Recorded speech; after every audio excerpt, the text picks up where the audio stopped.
And so becoming specialists gives us an opportunity to become subject matter experts on all things home, and really to focus on a lot of middle market companies. Those are the ones between 10 million and $1 billion. They have a lot of resources, but they don't always have the ability to grow the way the multinationals do. And they don't get the attention that the sexy startups get. They're 1/3 of all business comes out of middle market, so that's a really nice niche for us.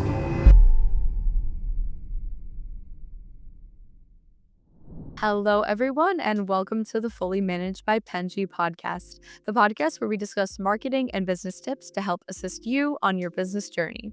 I'm your host, Shannon, Penji's partnership coordinator, and I'm joined here with a very special guest, Renee Miller, founder of the Miller Group. I'm very excited to have you on today. I get very excited to have women on this so much.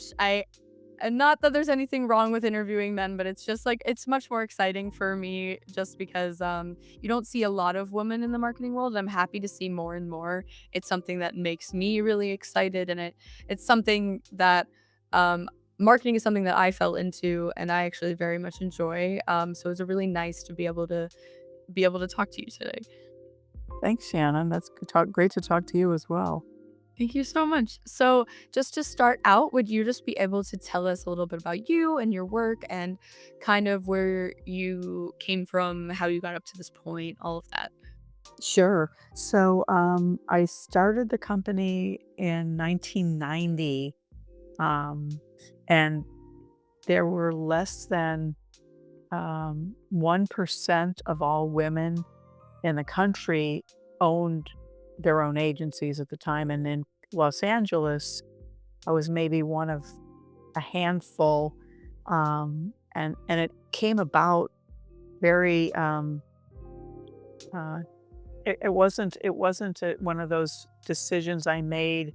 I wish I could say I was so directed and I knew exactly what I was doing. I actually was working as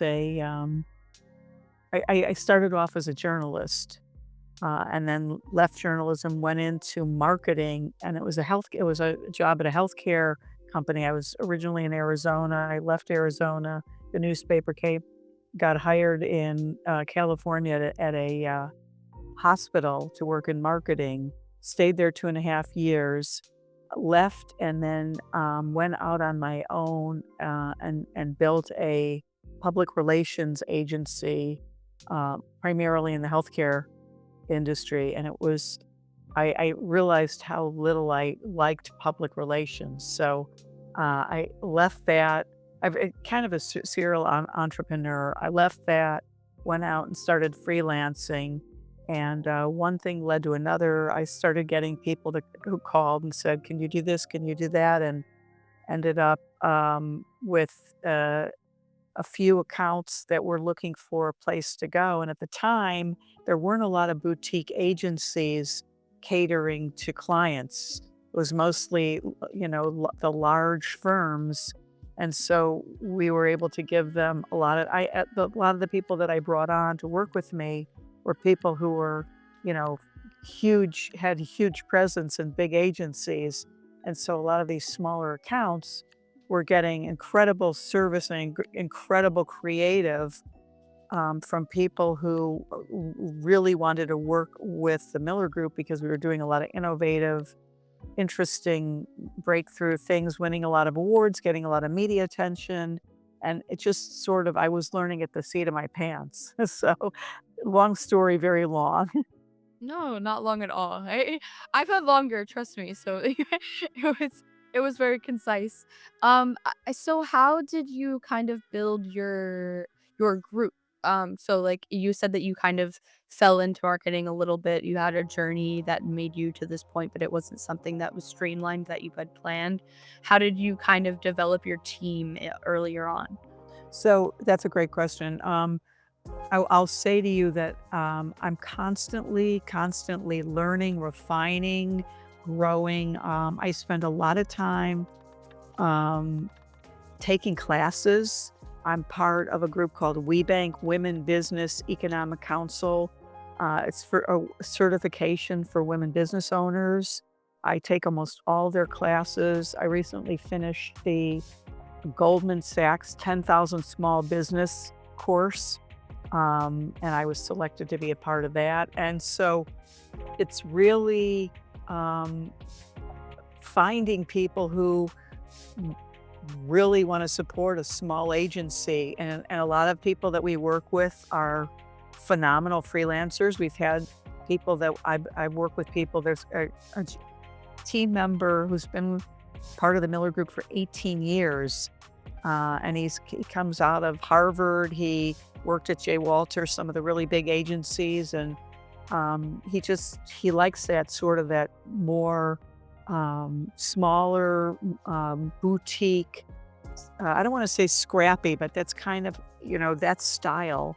The people that gravitate toward the Miller Group are people who are, resourceful, self-starters, ambitious, have a point of, you know, can take a stand on things, feel comfortable working with a small group. We're very purpose-driven. That's another thing. So we do a lot of work with purpose-driven companies. Some of that is nonprofit. A lot of that is a corporate. And I'll share with you that we're about 6 weeks out from relaunching our positioning. So we'll be focusing on working with marketers who have products and services focused on the homeowner. So anything from home equity lines of credit, uh, banks and credit unions who offer home equity lines of credit and home loans to first-time home buyers, all the way to things like sustainable paints, bamboo flooring, companies that have offer purpose-driven products and services. And the reason we're moving in this direction is because we realized that was part of my 10,000 my coursework with Goldman Sachs was to come up with a growth plan for the agency. And so becoming specialists gives us an opportunity to become subject matter experts on all things home and really to focus on a lot of middle market companies. Those are the ones between 10 million and $1 billion.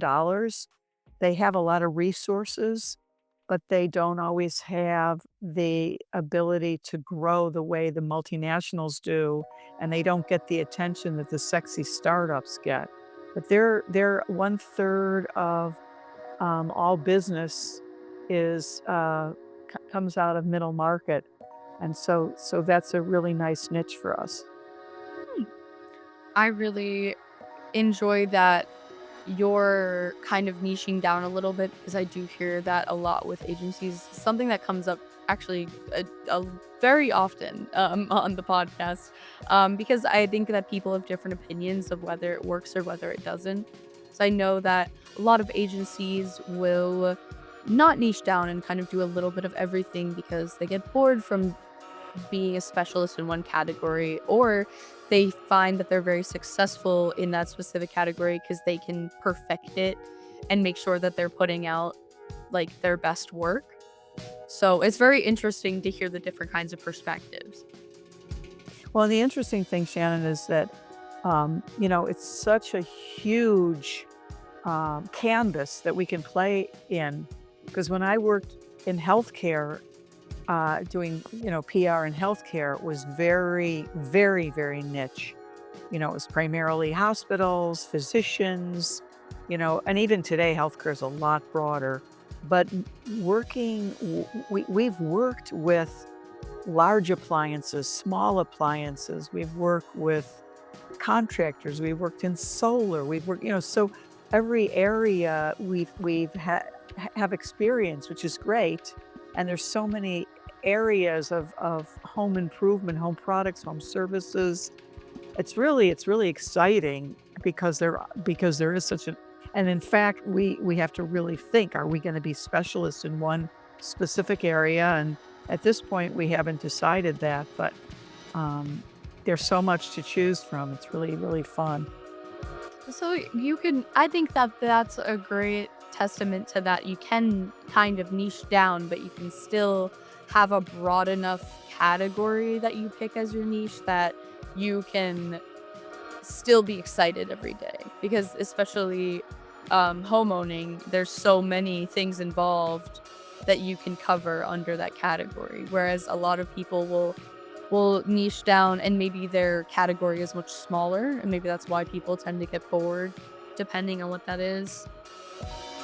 Well, But and if when you pick it, you're absolutely right.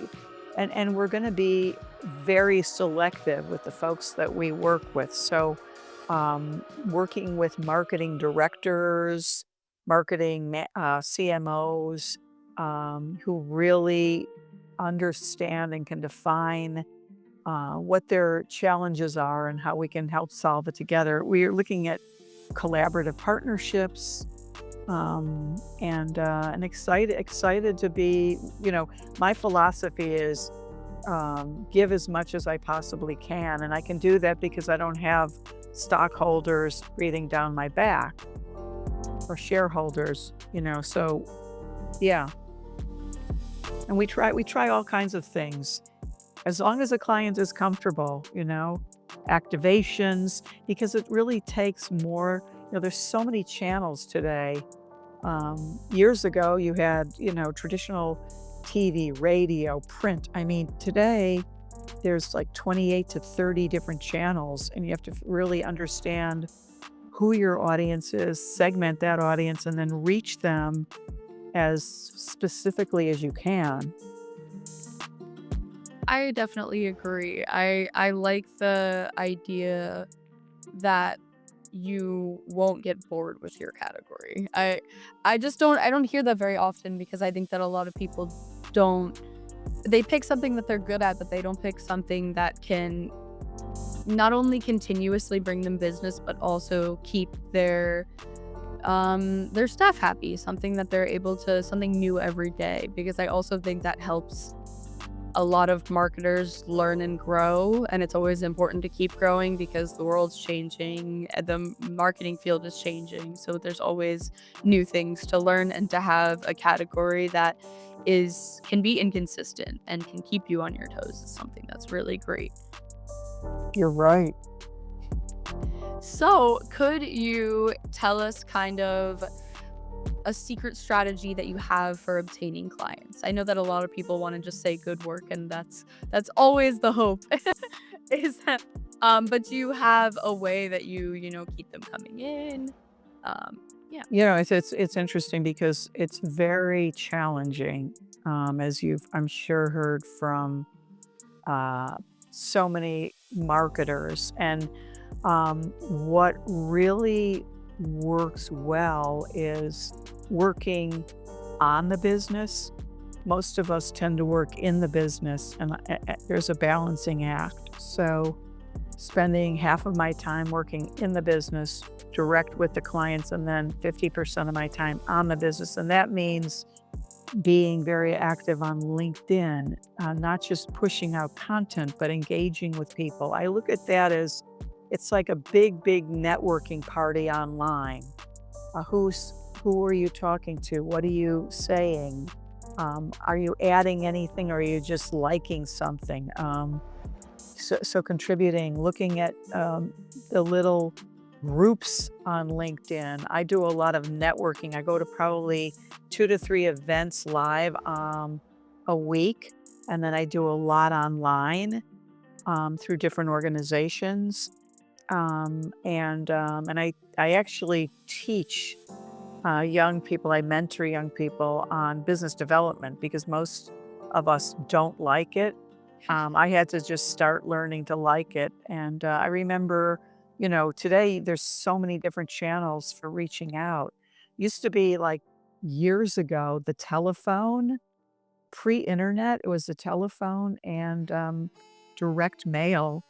And that was it. Like, it's hard for you to fathom, I know, but things like this were just not available. You go to an event in person, you'd pick up the phone, you'd write a letter. I mean, it was very way more challenging. Today, it's challenging in a different way because there's so many ways to communicate. You have to really, really do something different and unexpected.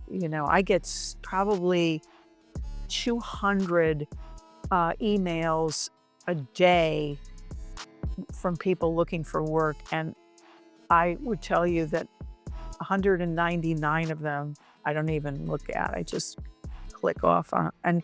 But when there's one person who does something different, I want to know who that is because I'm interested because they've broken the mold. And I think when you do business development, you have to break the mold. You have to think, what does that person want to hear from me?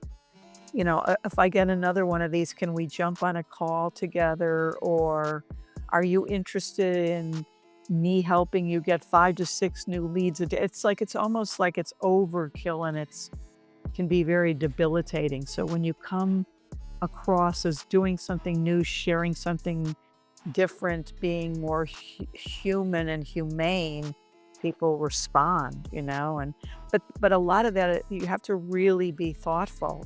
I'm not saying I'm guilty too of connecting with people on LinkedIn and I do probably I'll send out maybe 100 LinkedIn a day and maybe 5 or 6 of them connect with me and I test. If I just say nothing, will they connect? Or if I come off with a very thoughtful message, and sometimes it's just they see who I am and they'll connect, and no matter what I say, they don't wanna connect, so,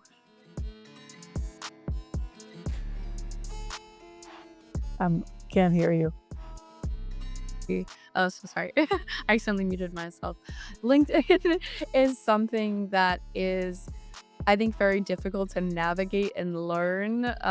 It is the having a professional social media, so to speak, is, I would say, something that I've had to learn for the past couple years that I didn't think would be as big as it is now. Um, I thought that the professional world would continue as is. I didn't know that it would involve all of the. It makes sense. Technology is advancing. So many things are getting involved in that. Um, but learning how to get someone's attention without meeting them personally is such an adjustment. Right, you're right. Especially if your strong suit is being personal with people. I can attest to the fact that I am so horrible at writing emails. My boss has to coach me constantly about it because I'm a personable person and I write way too much in an email. No one ever wants to read my emails. They're too long and too explanatory because that's how I am as a person. And when people meet me in person, that's refreshing and exciting to them. But on an email, no one wants to read my paragraph. But you know what? You caught my attention, and that's great. I mean, I get a lot of, things that are and this is another thing that's going on. There's a lot of spam, and there's also a lot of things. We've been hit a couple times by people who say say they're from a company, for example, and we'd love to talk to you, and then I'll just Google to see who they are before I answer anyone. Sure enough, I'll see, like, there was somebody last week said her name was something. I don't wanna quote the name, but, so and so from X company, and I said, "Doesn't feel right." It feels like one of those scams, and I went online, and sure enough, and so we're all at a heightened level, like, is this for real? Is this a scam? What do they want? And that's hard as well. That's really difficult because everybody's kind of on the lookout. What do you want from me? And so see we have to be really um come up with something that's really going to grab their attention and get and fun, playful, different, interesting, and that's tricky. Yeah. I agree. I definitely agree. I sometimes I find it difficult. I people know that I'm a person when they look at my email, but that means they have to read it. I think that's difficult because I don't wanna be gimmicky. I don't wanna, broadcast someone that I'm not just to get someone's attention. So Yeah, I think it does depend on if it's a perfect match as well. But, um, okay, so question about that, what is your strategy of weeding the wrong ones out or the, um like, what's your biggest red flags for incoming prospects or partnerships? great. So I'll tell you, if somebody ties up my contact us page, and uses that to sell me something, I don't even look. I just like just so I would say to people, if you're mining for business, don't tie up somebody's contact page. That's their sales channel. And then I see like, just is there? I say, we don't have a lot of category experience, or that sounds. It's if it sounds too good to be true, look first, and before you and then I really look at what's coming in.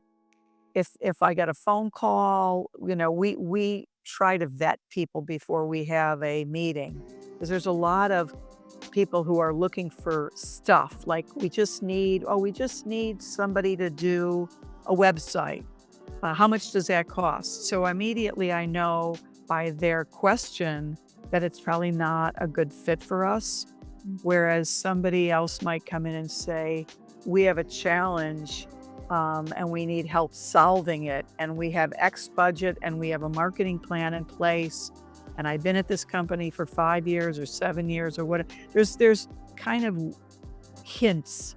The red flags are, I just started this job and I'm not sure I'm going to be able to hire someone, but I'm kind of looking around to see, or how much does it cost? I want to run some ads online. How much is, when they ask the question, how much does it cost? It's usually not a great fit. There's all kinds of, ways to kind of suss out whether somebody's legit or not. And, if they were referred by someone, that's always a good sign. Yeah. So, and so we ask a lot of questions, and sometimes people answer. Well, if we say, "What's your budget?" "I don't have a budget." That's also kind of a red flag. How, you know, and you tell me, because no matter what, it's usually someone's shopping for lower price, and versus somebody shopping for the right fit, somebody shopping for the right agency. If that, I hope that makes sense. No, that And makes it's just, perfect yeah, sense. yeah, Yeah, I actually some trouble that we sometimes have with the podcast is that you said the comment about being too good to be true. A lot of people are like a free opportunity to come on a podcast sounds really weird because I assume they get a lot of requests for paid podcasts, which is not something we do because we want to be able to make this knowledge free for our audience, which I understand why a lot of people don't want to do that. I understand that, putting something behind a paywall is, to make money. I get it. But that's not what we want to do. And I think a lot of people think that that's crazy. But yeah. No, no, and I do a lot of these, but it's also deciding, like, is it, because then I'll, somebody say, we'd love to have you on our podcast and this and that, and then at the end they say, and the charge for to you is, and it's like, that's great, but I'm not interested. I say, I just get don't. paid for my time, not to. I'm not paying you to be on your podcast. So, yeah, those are the interesting things as well. So, yeah, yeah, there's lots of kinds. Everybody's got something they need. They need to make a living, right? So, yeah, Yeah, exactly. I mean, but we just think that this is a way for us to make friends and meet people. Whether something comes out of that is great, but also we always get something out of it by just getting knowledge from you and other people that we have on the podcast, and that's for our audience. So they always get something out of it, and that's the important part for us. But I think a lot of people aren't as transparent with things like that, and I think that's a difficulty in the agency world in general, but I think transparency is number 1 for an agency, not only with how they conduct their work with people they interact with, but especially their clients. Yeah, absolutely. I agree 100%. So, we kind of talked about your strategy for obtaining clients. How do you kind of communicate with them throughout the process to kind of ensure that they're happy, that everything's going well, and that at the end result, you know that you don't have to worry about anything at that point? That's a great question too. So, first of all, we always start with a briefing session, and once we agree that we want to work together, we always put together an SOW, scope of work.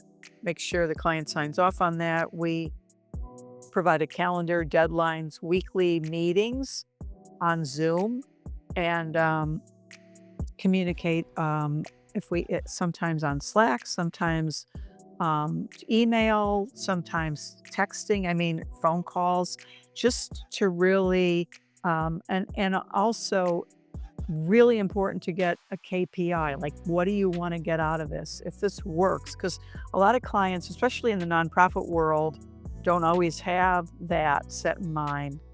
They more visitors to a museum is not a KPI. Like, but a specific KPI would be 20% more diverse visitors from these zip code areas. So then we know, okay, we have to target with our media these specific areas, and we have to target, a diverse audience, and they have to be younger. So really, really making sure that the KPI is clear from day one. And then again, then there's the style and expectations. And, it depends, like keeping clients on track so that they don't go ask for things that are out of scope. Keep this is what we agreed to, this is where we're moving. Because it's really easy to say, oh, can you do this? How about that? How about that? Well, let's look at that after we finish what's in scope. We can always come back later and address those things. So just really keeping things moving in the direction that we agreed to move in. And I know a lot of times as agency heads, especially as women, we wanna, "Can you guys help us with this other thing or that thing?" And, if it's out of scope and it's really out of scope, then we have to say there's an additional cost for that. So, it's That's a we good like boundary. yeah, we like to work with clients on an ongoing basis. We generally tend to like, rather than project work, agency retainers and, stressing the deliverables. So those are the ideal clients, very collaborative, and then finding ways to be creative with the budgets that we have and make sure that we're getting the results they're looking for. I like that you said the part about the clear APIs or KPIs. My bad. Because I think that having a clear goal is really important with a client because they can give you something general and you can achieve that on paper, but they may not be as happy as you want them to be, and that yes, that's somewhat their fault because they weren't clear and communicating what they wanted, but I think that getting them to do that ensures that you can reach your goal effectively and know exactly what's expected of you, Right. which I think a lot of people like a lot of agencies will take people on because they need the money or it looks like it might be a good fit, but then communication wise, something like that might not be clear. And then at the end, they think that they did a great job with what they set out to do, but then the client isn't as happy as they could be. And that's at a detriment to them. Yeah. Yeah, and the client in their mind has to be really clear on what their expectations are, and some things marketing and advertising and branding can't solve. Operationally, internally, there are things that we just can't solve. If a retailer has a store in a challenging area, all the money in the world for advertising isn't gonna help if it's tough to find or people don't know it's there, so there's a lot of challenges that go beyond marketing and advertising. Yeah, I actually think about that a lot anytime I see a business that's in a tight spot, like it's right off the highway, or like just in an area. I'm like, oof, that's not great. And it has to be the best business in the world, maybe, and that might maybe people will make a really scary U-turn.